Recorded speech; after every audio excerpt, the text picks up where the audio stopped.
حسبنا الله ونعم الوكيل نعم المولى ونعم النصير أعوذ بالله من الشيطان اللعين الرجيم بسم الله الرحمن الرحيم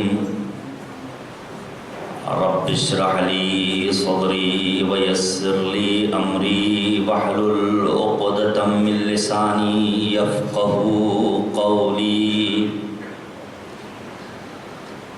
الحمد لله الذي لا يبلغ مدحته القائلون ولا يحصي نعماءه العادون ولا يؤدي حقه المجتهدون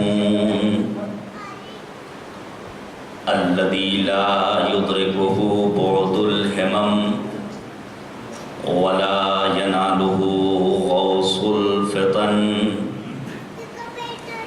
الذي ليس لصفته حد محدود ولا نعت موجود ولا أجل ممدود ولا وقت معدود فطر الخلائق بقدرته ونشر الرياح برحمته وودد بالصخور ميدان أرضه ثم الصلاة والسلام والتحية والإكرام على الرسول الأمي القرشي الهاشمي الأبطهي مولانا ومولى الثقلين جد الحسن والحسين أبي القاسم مصطفى محمد وعلى آله الأطيبين الأنجبين الأطهرين الأكرمين المعصومين المظلومين المنتخبين المنتجبين الذين أذهب الله عنهم الرجس وطهرهم تطهيرا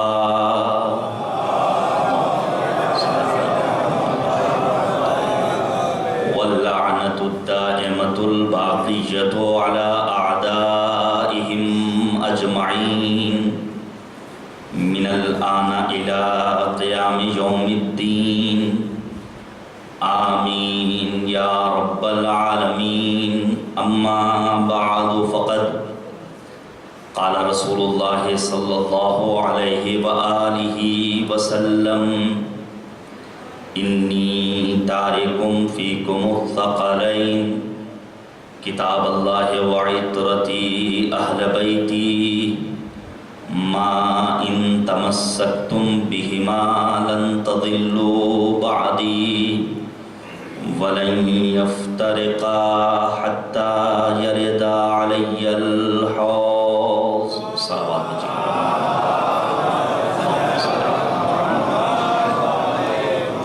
حضرات جب تک کچھ مومنین بھی آ جائیں گے اِیصال ثواب کر دیا جائے.